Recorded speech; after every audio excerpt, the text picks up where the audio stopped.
আন্দামান আগেই ঘুরে এসছে দিলীপ ঘোষ, এই জন্য কালাপানিটা আমি জানি, আর কেউ জানে না। আর রাজনীতিতে এটা অসম্ভব কিছু না। রাজনীতিতে চক্রান্ত, কাঠিবাজি, এটা রাজনীতির অঙ্গ। আমি সেভাবেই নিয়েছি। আমি পুরো পরিশ্রম করেছি, কিন্তু সফলতা আসেনি। এটা প্রমাণিত হয়ে গেছে যে আপনি 18 করেছিলেন, কিন্তু সুকান্ত মজুমদার, শুভেন্দু অধিকারী আপনার টার্গেট ফুলফিল করতে পারেনি। দেখুন, পার্টি চলতে থাকে, লড়াই চলতে থাকে, নেতার পরিবর্তন হতেই থাকে, রেজাল্টেরও পরিবর্তন হতেই থাকে। তো এটা ঠিক যে আমরা গত 21 অবধি এগিয়েছি, লড়াই করেছি, বহু কর্মী শহীদ হয়েছেন, ঘরছাড়া হয়েছেন, বাড়ি ভাঙা হয়েছে, পরিবারে অশান্তি হয়েছে পার্টি করার জন্য। প্রায় 250 কর্মীকে বলিদান দিতে হয়েছে। তার পরিণামে আমরা 18 সাংসদ এবং 77 এমএলএ পেয়েছিলাম। কিন্তু যে কোনো কারণে হোক, ওইখানে আমাদের গ্রোথটা আটকে গেছে। এবারে নির্বাচনেও ভোটের পার্সেন্টেজ একই আছে, যা 38 ছেড়ে দিয়েছিলাম আমরা 21 সালে। আর ভোট পার্সেন্টেজ 38 এবং সিট যা ছিল 77, আর বর্তমান সাংসদ গুণ করলে 7 দিয়ে প্রায় সেটাই দাঁড়ায়। তো আমরা এগোতে পারিনি এই গত 3-4 বছর। সেটা আজকে ভাবা দরকার আছে, কেন দাঁড়িয়ে গেছি এক জায়গায়। যে গতিতে আমরা এগোচ্ছিলাম, সারা দেশেতে আলোচনার বিষয় ছিল, কর্মীদের মধ্যে উৎসাহ ছিল। এবারে আশাও করেছিলাম সবাই, কিন্তু আমার মনে হয় কোথাও না কোথাও ফাঁক থেকেছে, লড়াই সেভাবে হয়নি, সব কর্মীরা নামেনি। এটা নিয়ে চিন্তাভাবনা করার দরকার আছে। গতি যেন রুদ্ধ না হয়ে যায়, তাহলে তো কর্মীরা হতাশ হয়ে যাবেন। রাজ্য সভাপতির পদ থেকে প্রথমে আপনাকে সরানো হয়, তারপর সর্বভারতীয় সহসভাপতির পদ আপনাকে দেওয়া হয়, তারপর সেখান থেকে আপনাকে সরানো হয়, তারপর আপনাকে কোনো পদে রাখা হয় না, এবং সবথেকে গুরুত্বপূর্ণ বিষয়, আপনার জেতা আসন থেকে আপনাকে অন্যত্র দাঁড় করানো হয়। এটার একটা সরাসরি প্রভাব এবারে গতকাল যে ফল গণনা হয়েছে তার উপর পড়েছে, কি বলবেন? অসম্ভব কিছু না, সব জিনিসের প্রভাব পড়ে। এটা ঠিক হয়েছে কি ভুল হয়েছে, বাংলার মানুষ, আমার কর্মীরা বলবেন। আমাকে পার্টি যখন যে কাজ দিয়েছে, আমি সেটা নিষ্ঠার সঙ্গে করেছি। দিলীপ ঘোষের কাজে 1% কখনো ফাঁকা ছিল না। পুরো ইমানদারির সঙ্গে পুরো পরিশ্রম করে আমি কাজ করেছি। আর এবারে যারা বর্ধমানে গেছেন তারাও জানেন, সেই যে কঠিন সিট ছিল, হেরে যাওয়া সিট ছিল সেই সময়, আর সেখানে আমি যে লড়াই দিয়েছি, মনে হচ্ছে একটা জায়গায় লড়াই হয়েছে। তো আমাদের পরিশ্রমে ফাঁক ছিল না। বাকি নেতৃত্ব, পরিবেশ ইত্যাদি পলিসির উপর নির্ভর করেছে যে কেন রেজাল্ট এরকম হয়েছে। সেটা যারা চিন্তাভাবনা করেছেন, যারা পাঠিয়েছেন, তারা ভাববেন। ব্রিটিশ সরকারের আমলে যারা ইস্ট ইন্ডিয়া কোম্পানির বিরুদ্ধাচরণ করত, তাদেরকে আন্দামানে পাঠানো হতো, বলা হতো কালা পানিতে পাঠালাম। আর দিলীপ ঘোষের আমলে দিলীপ ঘোষ পারফরমেন্স করে দেখিয়ে দিয়েছিলেন, তা সত্ত্বেও তাকে আন্দামানে পাঠিয়ে দেওয়া হয়েছে। আন্দামান আগেই ঘুরে এসছে দিলীপ ঘোষ, এই জন্য কালাপানিটা আমি জানি, আর কেউ জানে না। আর রাজনীতিতে এটা অসম্ভব কিছু না।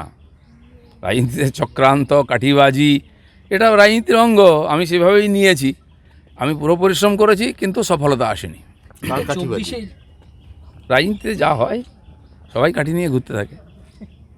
2024 এই যে ধরাশায়ী বিজেপি কার্যত, শুধুমাত্র কি সাংগঠনিক নাকি? শুনুন, সারা ভারতবর্ষে আমি গত 30-40 বছর যেটুকু রাজনীতির দিকে লক্ষ্য রেখে বুঝেছি, বহুবার এরকম উত্থান পতন হয়েছে।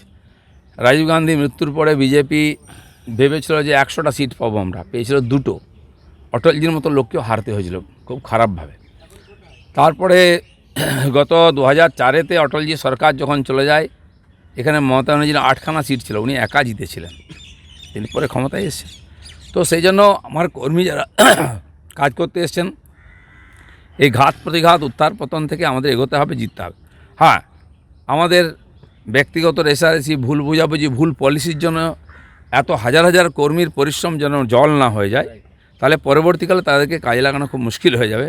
মানুষেরও পার্টির প্রতি আস্থা চলে যাবে নেতৃত্বের। এটা ভাবনা চিন্তা করা উচিত, এ নিয়ে অ্যানালাইসিস করা। এতদিন ধরে যারা মাটি কামড়ে পড়ে থেকে, মার খেয়ে, কেস খেয়ে, পুলিশের জেলে গিয়ে যারা দিন কাটালেন, দলের একটা স্ট্র্যাটেজিগত ভুলের জন্য এবার তো তারাও বীতশ্রদ্ধ হয়ে পড়বেন দলের উপর। নেগেটিভ হলে তো হয় মন খারাপ। গত পোস্টপল ভায়োলেন্সের পরে বহু কার্যকর্তা বসে গেছিলেন, কিন্তু পার্টির কথা ভেবে সমস্ত ভুলে গিয়ে, বাড়িঘর ভাঙা, মার খাওয়া, কেস খাওয়া, জেলে যাওয়া, সব ভুলে গিয়ে আবার লেগেছিল অনেকে। তারা কাল থেকে অনেকে ঘর ছাড়া।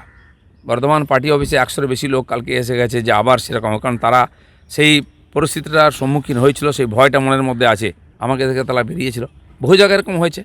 সেই পরিস্থিতি না হয়, তাহলে আবার পার্টি 3-4 বছর পিছিয়ে যাবে, 5 বছর পিছিয়ে যাবে। সেটা খেয়াল করা উচিত, পার্টির ভাবা উচিত যে কর্মীরা পার্টির নেতাদের উপরে ভরসা করে বেরোয়, তারা যেন সংকটের সময় সঙ্গে পায়, এটা দেখা উচিত। রামলালা মন্দির যখন প্রতিষ্ঠা হলো, তখন অনেকে বলতে শুরু করেছিলেন মোদি হচ্ছেন রামের অবতার।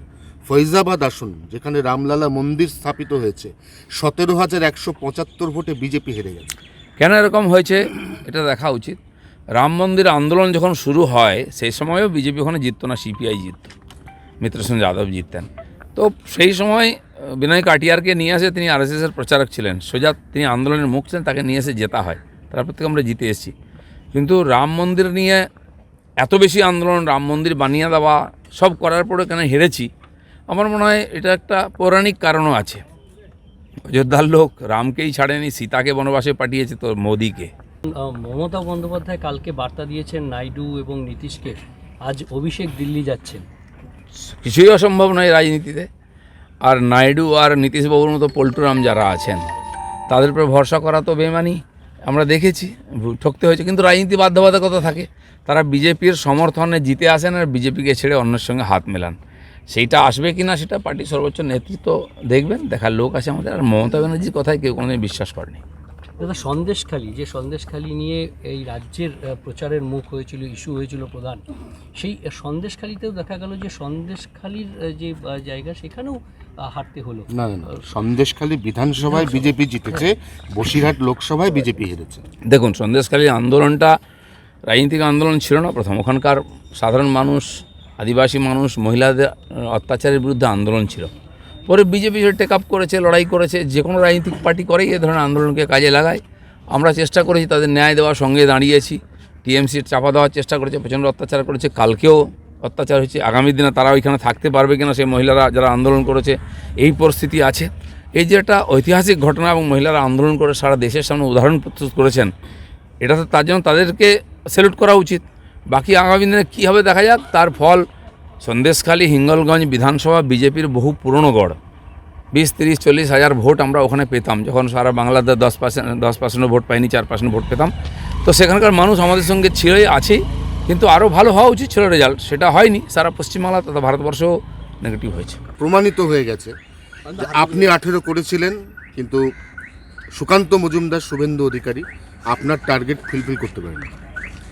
দেখুন, পার্টি চলতে থাকে, লড়াই চলতে থাকে, নেতার পরিবর্তন হতেই থাকে, রেজাল্টেরও পরিবর্তন হতেই থাকে। তো এটা ঠিক যে আমরা গত 21 অবধি এগিয়েছি, লড়াই করেছি, বহু কর্মী শহীদ হয়েছেন, ঘরছাড়া হয়েছেন, বাড়ি ভাঙা হয়েছে, পরিবারে অশান্তি হয়েছে পার্টি করার জন্য। প্রায় 250 কর্মীকে বলিদান দিতে হয়েছে। তার পরিণামে আমরা 18 সাংসদ এবং 77 এমএলএ পেয়েছিলাম। কিন্তু যে কোনো কারণে হোক ওইখানে আমাদের গ্রোথটা আটকে গেছে। এবারে নির্বাচনেও ভোটের পার্সেন্টেজ একই আছে, যা 38 ছেড়ে দিয়েছিলাম আমরা 21 সালে। আর ভোট পার্সেন্টেজ 38 এবং সিট যা ছিল 77, আর বর্তমান সাংসদ গুণ করলে 7 দিয়ে প্রায় সেটাই দাঁড়ায়। তো আমরা এগোতে পারিনি এই গত 3-4 বছর। সেই